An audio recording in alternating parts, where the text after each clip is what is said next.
সময়টা তখন 1940 সাল, বয়স মাত্র 12 বছর। এই বয়সেই বাবার সাথে রাগ করে মাত্র 17 টাকা পুঁজি নিয়েই সাহস করে উঠে পড়লেন কলকাতাগামী এক্সপ্রেস ট্রেনে। কলকাতায় পৌঁছেই তিনি তার জীবনের প্রথম কমলার ব্যবসা দিয়ে শুরু করেন।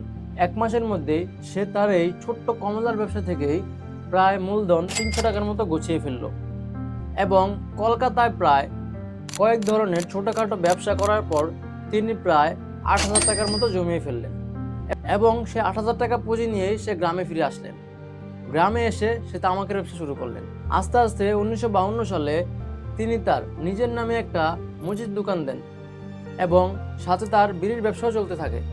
একদিন হঠাৎ কে বা কারা তার পুরো ব্যবসা প্রতিষ্ঠানের সকল জায়গায় আগুন লাগিয়ে দেয় এবং তার ব্যবসা প্রতিষ্ঠানগুলো নষ্ট করে দেয়। কিন্তু আকিজ সাহেব কখনো হার মানেননি। তিনি আবারও তার ব্যবসা সেই প্রথম থেকে শুরু করেন এবং আস্তে আস্তে ঘুরে দাঁড়ান।